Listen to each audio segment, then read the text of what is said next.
नमस्कार, स्वागत है आप सभी का। आप देख रहे हैं पहाड़ प्रभात। आपके साथ मैं हूं राजीव ढोंडियाल। सुबह के बज गए 9:30 और शुरुआत करते हैं बुलेटिन की। उत्तराखंड में तेजी से बढ़ रहा है कोरोना संक्रमण और 24 घंटे में कोरोना के 80 नए मामले सामने आए। 80 नए मामले 24 घंटे के भीतर सामने आए हैं। तेजी से आंकड़ा बढ़ता चला जा रहा है। कोरोना मरीजों की संख्या बढ़कर 2000 पार और 2102 इस वक्त एग्जैक्ट संख्या फिगर है। और प्रदेश में 26 मरीजों की अब तक मौत भी हो चुकी है और 1386 मरीज स्वस्थ होकर घर लौट चुके हैं, यानी कि रिकवरी रेट भी ठीक है, अच्छा है। जबकि देहरादून में अब तक 562 केसेस सामने आ चुके हैं। फिर नैनीताल का नंबर है, नैनीताल में 353 केस अब तक सामने आ चुके हैं। हरिद्वार की बात करें तो हरिद्वार में 246 पॉजिटिव केसेस अब तक सामने आए हैं। तो तेजी से उत्तराखंड में कोरोना पैर पसार रहा है और केसेस लगातार बढ़ रहे हैं। और 246 हरिद्वार में, 112 अल्मोड़ा में, 12 केसेस अल्मोड़ा में पॉजिटिव फिर मिले हैं, इसलिए अंक संख्या 112 पहुंच गई है। टिहरी गढ़वाल में कोरोना मरीजों की संख्या 318 है, यानी कि हरिद्वार से भी ज्यादा। और पौड़ी गढ़वाल में कोरोना मरीजों की संख्या 91, पिथौरागढ़ में 60 है, रुद्रप्रयाग में 52 है। तो उत्तरकाशी में 41 मरीज कोरोना पॉजिटिव अब तक मिले हैं।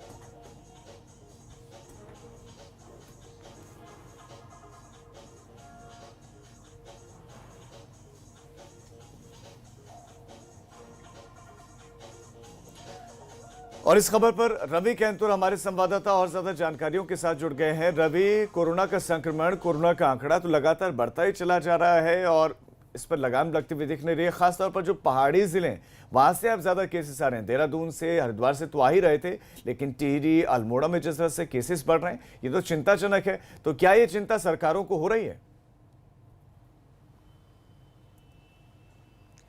जी बिल्कुल, देखिए राजीव, आपने सही कहा कि अगर टिहरी और अल्मोड़ा की हम बात करें तो यहाँ पर बहुत ज़्यादा केसेस बढ़ रहे हैं। कल भी हमने देखा कि देर शाम अल्मोड़ा में बहुत ज़्यादा केसेस आए हैं।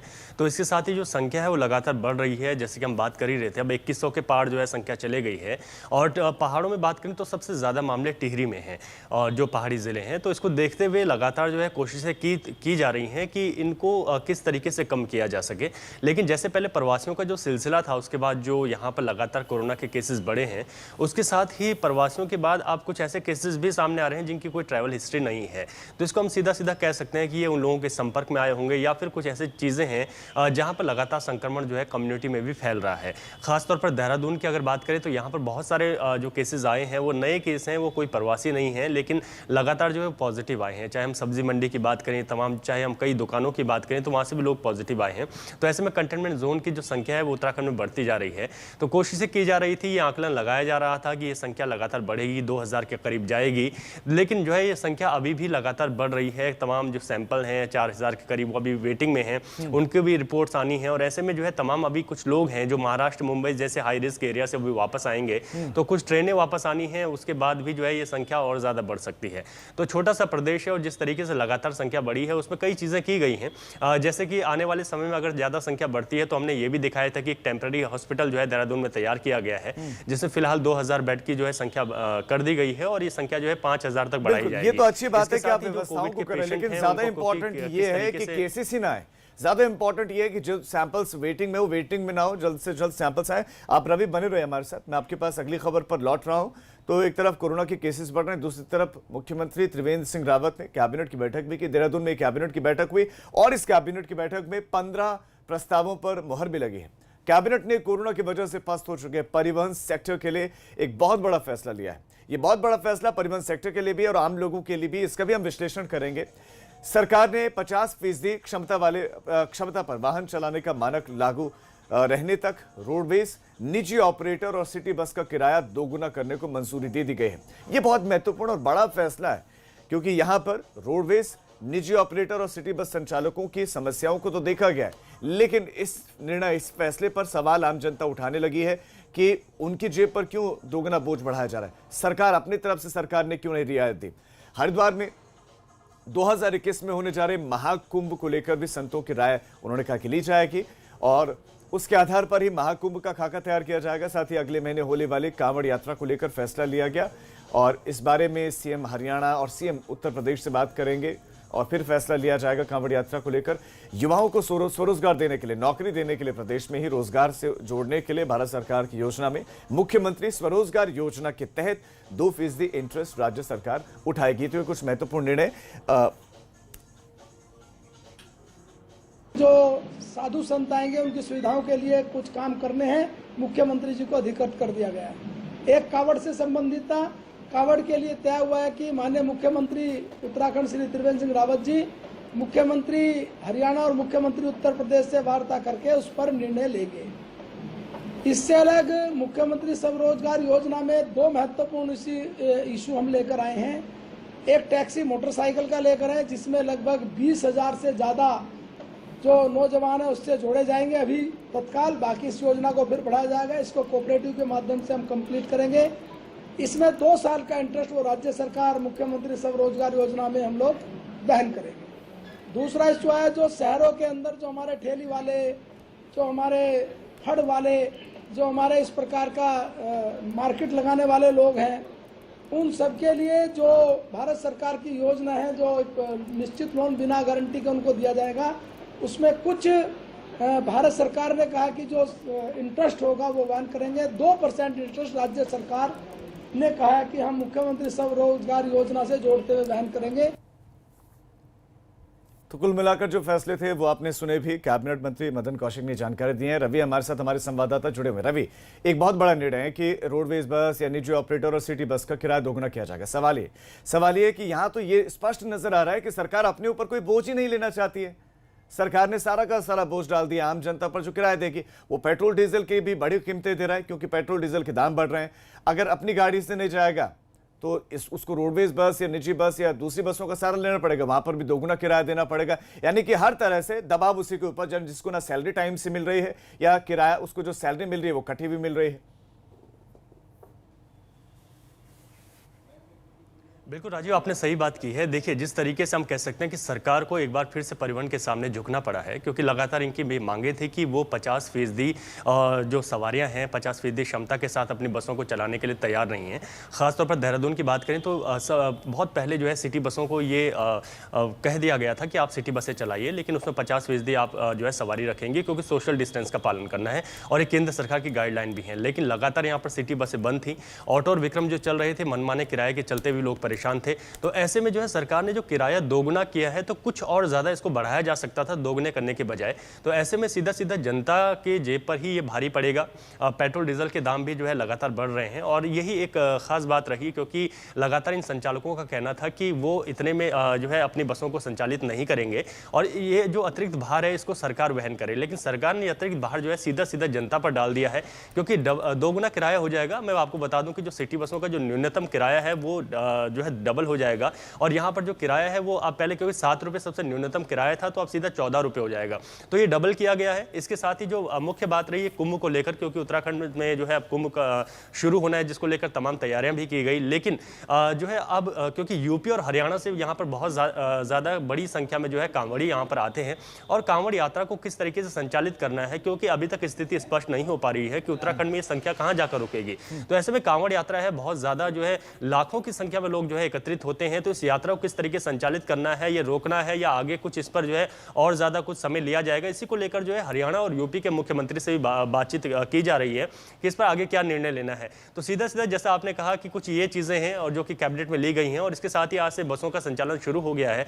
देहरादून में अगर बात करें सिटी बसें चलेंगी, लेकिन ये सीधा सीधा जो जनता का जेब है उस पर कोई शक नहीं कि कुछ मामलों में क्लैरिटी दिखती है तो कुछ मामलों में क्लैरिटी नहीं है त्रिवेंद्र सरकार की, और इस मामले में तो पूरी तरह से कम क्लैरिटी दिख रही है। वो क्लैरिटी ये है कि हम कोई बोझ नहीं लेंगे, बोझ लेना है तो आप लीजिए। ऐसे वक्त में जब सबकी निगाहें राज्य सरकार पर थी कि राज्य सरकार कुछ करेगी, पहले तो आपका रवि इस तमाम जानकारी के लिए धन्यवाद। तो राज्य सरकार से ही अपेक्षा थी कि ऐसी मुश्किल घड़ी में जनता का साथ देगी राज्य सरकार, लेकिन राज्य सरकार ने कहा कि हम तो कोई साथ नहीं दे सकते, हम किराया बढ़ाएंगे, डबल कर देंगे और डबल का जो किराया है, जो बोझ है, वो आपको अपनी जेब से भरना पड़ेगा। आगे बढ़ रहे हैं, कोटद्वार का रुख करते हैं। कोटद्वार में अनियंत्रित होकर गहरी खाई में एक डंपर गिरा है। कोटद्वार से खबर मिल रही है, एक डंपर गहरी खाई में जा गिरा है, अनियंत्रित होकर बताया जा रहा है कि गिरा है और 3 युवकों की मौत की सूचना इस वक्त मिल रही है, जबकि 4 लोग गंभीर रूप से घायल भी हैं। 3 लोगों की मौत की सूचना मिल रही है, 4 घायल हैं। अनियंत्रित होकर डंपर खाई में जा गिरा। प्राथमिक स्वास्थ्य केंद्र में भर्ती करवाया गया इन्हें। यमकेश्वर क्षेत्र के भिरकू खाल के पास में यह हादसा हुआ है। तो एक डंपर अनियंत्रित होकर गिरा। यमकेश्वर क्षेत्र के भिरकू खाल के पास में हादसा हुआ और हादसे में 3 लोगों की मौत की इस वक्त सूचना मिल रही है। 4 लोग जख्मी भी हैं जिन्हें प्राथमिक स्वास्थ्य केंद्र में भर्ती करवाया गया है। सड़क हादसे लगातार बढ़ रहे हैं और तेज रफ्तार हादसों का कारण रही है, लेकिन यहां पर बताया जा रहा है कि अनियंत्रित होकर ये गहरी खाई में जा गिरी।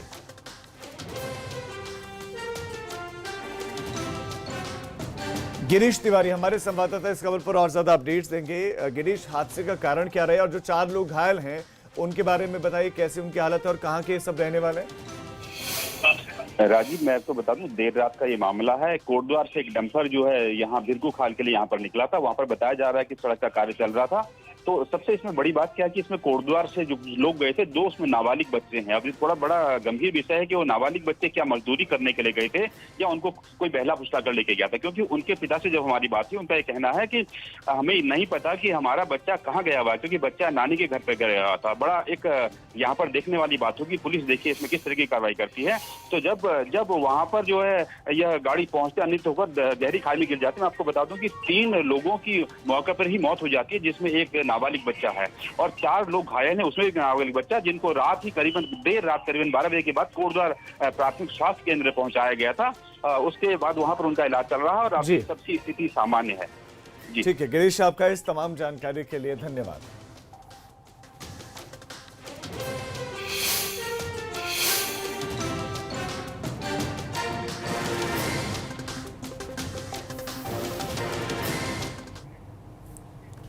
और अब बात चीनी चाल की। हमारा पड़ोसी मुल्क नेपाल भी अब चीन के इशारों पर नाच रहा है और काम कर रहा है। नेपाल ने उत्तराखंड से लगती सीमा को लेकर नया नक्शा जारी किया है। इस नए नक्शे में नेपाल ने भारत के 3 इलाकों को अपना बताया। सब जानते हैं कि नेपाल को इस समय उकसा कौन रहा है, अपने इशारों पर नचा कौन रहा है, और इसके पीछे नेपाल के नेताओं का भी कुछ राजनीतिक हित छिपा हुआ है। इसी पर आधारित रिपोर्ट आप देखिए। सहमतिले पारित भएको घोषणा गर्दछ।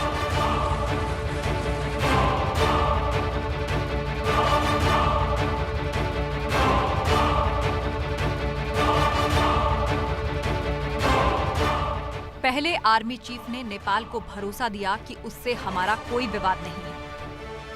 We have geographical linkages, historical linkages, cultural linkages, religious linkages. We have a very strong people-to-people connect. फिर रक्षा मंत्री राजनाथ सिंह ने भरोसा दिलाया कि अगर नेपाल को कोई गलतफहमी है तो वो भी दूर कर दी जाएगी। 80 किलोमीटर की यह सड़क बनी है, भारतीय क्षेत्र में बनी है, लेकिन हमारे पड़ोसी देश नेपाल में इस सड़क को लेकर कुछ गलतफहमियां पैदा हुई हैं। मगर नेपाल को भारत पर भरोसा नहीं है। जो देश नेपाल को अपना मानता है, जिस देश के साथ उसके सदियों पुराने रिश्ते हैं, जिस देश में नेपाल के लोगों को दिल से लगाकर रखा जाता है, उस देश के हुक्मरान आज भारत को आंख दिखा रहे हैं। नेपाल के उच्च सदन ने सर्वसम्मति से एक राष्ट्रीय मानचित्र संशोधन विधेयक को मंजूरी दी है। इस नक्शे में नेपाल ने भारत के 3 क्षेत्रों को अपना बताया है। ये तीनों ही क्षेत्र उत्तराखंड के पिथौरागढ़ जिले में है। पिछले हफ्ते ही इस विधेयक को निचले सदन से मंजूरी मिली थी। तब भी सभी 258 सांसदों ने इसे अपना समर्थन दिया था। बिल के समर्थन में 57 वोट, जबकि विपक्ष में एक भी वोट नहीं पड़ा। जानकार मानते हैं कि नेपाल के प्रधानमंत्री केपी शर्मा ओली की कुर्सी खतरे में है, इसीलिए उन्होंने अपने राजनीतिक हित के लिए नेपाल के लोगों के हितों से समझौता किया है। ये साफ तौर पे इसलिए किया गया कि केपी ओली जो है अपनी पोजीशन को मजबूत करना चाहते हैं। उनकी एक कुर्सी डावाडोल थी, बीच में बातचीत की पेशकश हो रही थी। हिंदुस्तान ने साफ तौर पे पेशकश किया था सेक्रेटरी लेवल टॉक्स पर, लेकिन केपी ओली ने लॉ मेकर्स से ये चीज़ छुपाई रखी, नेपाल के लोगों से छुपाई रखी। आने वाले समय में इसका नुकसान बड़ा ज़बरदस्त होगा नेपाल के लिए। केवल और केवल इसका फायदा होगा तो केपी ओली को होगा for the time being. Nepal के पीछे दरअसल चीन की साजिश है, जिसे भारत अच्छी तरह से समझ चुका है। मगर हम फिर भी नेपाल को सही रास्ते पर ले जाने की कोशिश कर रहे हैं। चीन ने मान लिया है कि वो भारत का अकेले कुछ नहीं बिगाड़ सकता, इसीलिए पाकिस्तान और नेपाल के कंधे पर बंदूक रखकर भारत को डराने की कोशिश कर रहा है। उत्तरकाशी की भैरव घाटी और नीलांग घाटी और उससे आगे वाला जो हिस्सा है वो बहुत ही संवेदनशील है। वहाँ पूरी बटालियन आईटीबीपी की रहती है और पीछे आर्मी बेस कैंप बने हुए हैं। इसके अलावा चमोली में कई ऐसे स्थान हैं, आधा दर्जन से ऐसे ज़्यादा स्थान है जहाँ पर चीन अपना दावा बताता है। बाराहोती एक जगह है, बाराहोती नाम से वैसे तो एक नदी है, घाटी है, लेकिन वहाँ पर भी चीन अपना दावा जताता है कि ये मेरा हिस्सा है और ये मेरे नक्शे में है। उनके सिपाही यदा कदा एक पखवाड़े के बाद आकर वहाँ चीन का झंडा और चीन में बने हुए कुछ प्रोडक्ट्स के सामान या एक पैकेजिंग वहाँ फेंक कर इसलिए जाते हैं ताकि उनका दावा मजबूत रहे कि ये चाइना के टेरिटरी में आता है। मगर पीएम मोदी साफ कर चुके हैं, हिंदुस्तान अपनी सरहदों की हिफाजत करना अच्छी तरह से जानता है। अभी एक दिन पहले ही नेपाल के आर्मी चीफ ने पिथौरागढ़ के सीमावर्ती इलाके का दौरा किया था, जिससे साफ संकेत था कि नेपाल की चीन के साथ कुछ न कुछ खिचड़ी पक रही है। भारत और चीन के बीच करीब 3,500 किलोमीटर लंबी सीमा है। इस सीमा को LOC यानी लाइन ऑफ एक्चुअल कंट्रोल कहा जाता है। ये LAC जम्मू कश्मीर, लद्दाख, हिमाचल प्रदेश, उत्तराखंड, सिक्किम और अरुणाचल प्रदेश से होकर गुजरती है। उत्तराखंड की अगर हम बात करते हैं तो चाइना की 350 किलोमीटर से भी ज़्यादा लंबी सरहद यहाँ पर चाइना से जुड़ती है और जहाँ ITBP फ्रंट पर तैनात रहती है।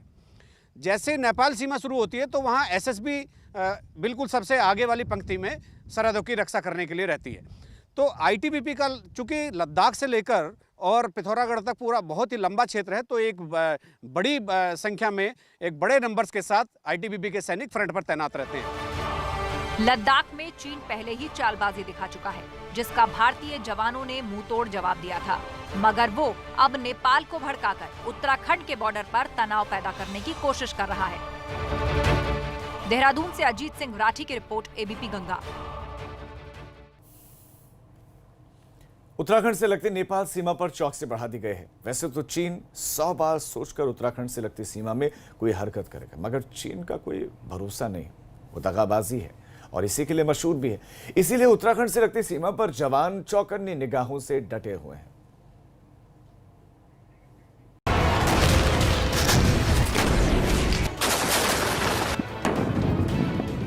चीन भले ही अपने आप को कितना ही ताकतवर क्यों ना मानता हो, मगर हमारी सरहदों की निगहबानी करने वाले जवान भी चीन को छठी का दूध याद दिलाने के लिए तैयार हैं।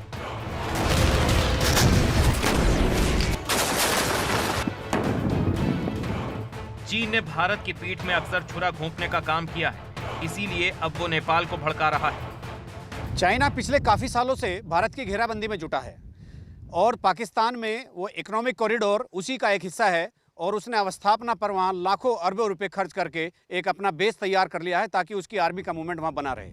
इसके अलावा नेपाल में भी उसने ऐसे कई ठिकाने नेपाल सरकार की सहमति से अपने पास ले लिए हैं जहाँ से उनके मिलिट्री ऑपरेशंस संचालित हो सकते हैं। ये तमाम चीज़ें इन सब की तरफ इशारा करती है, इन सब बातों का गवाह है कि वो भारत की घेराबंदी करने में काफ़ी दिनों से जुटा हुआ है। नेपाल भारत के उन इलाकों पर अपना हक जता रहा है जो उसके हैं ही नहीं। उत्तराखंड में पड़ने वाले काला पानी, लिम्पियाधुरा और लिपुलेख को नेपाल अपना बता रहा है। तो जहाँ से महाकाली नदी का अस्तित्व में आई, जहाँ से उसे महाकाली के नाम से जाना जाता है, उससे पहले वो 3 छोटी नदियाँ आकर महाकाली में समाहित होती है।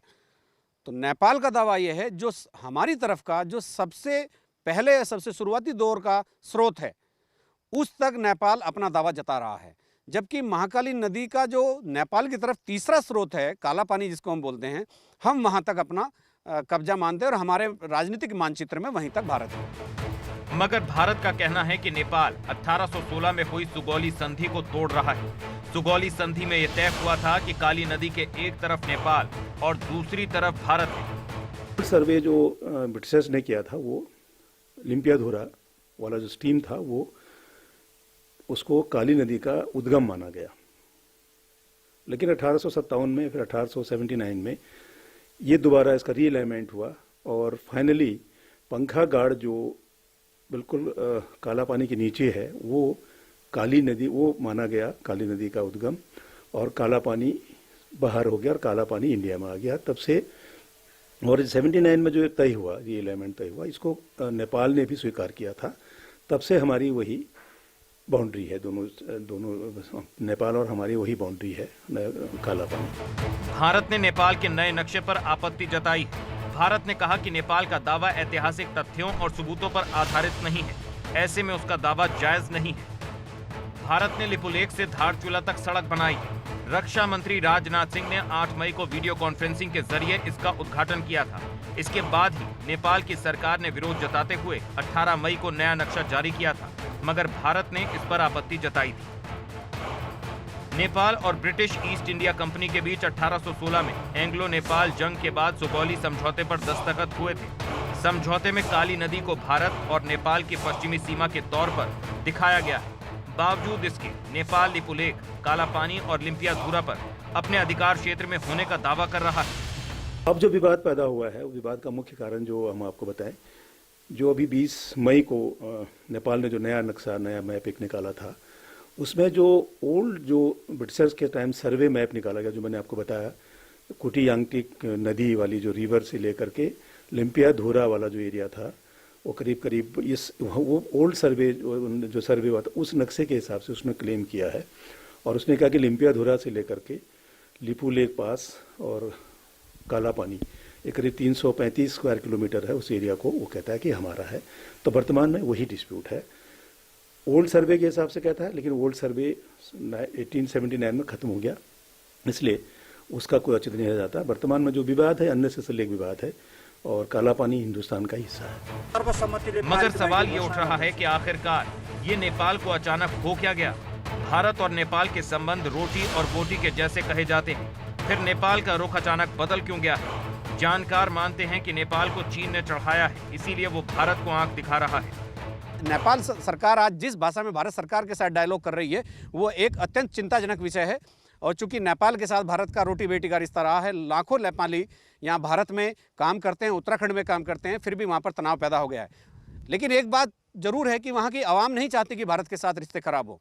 बाकी चाइना की वजह से, चाइना की करतूतों की, उसके कुठाराघात और विश्वासघात की वजह से सरहद पर जिस तरह का तनाव पैदा हो गया है वो वाकई एक बहुत ही संवेदनशील विषय बन गया है। अपने एक सहयोगी कैमरामैन प्रमोद वाजपेयी के साथ उत्तरकाशी से एबीपी गंगा के लिए अजीत सिंह राठी। अब एक छोटे से ब्रेक के लिए हम रुक रहे हैं, फौरन लौट रहे हैं। आप देखते रहिए एबीपी गंगा।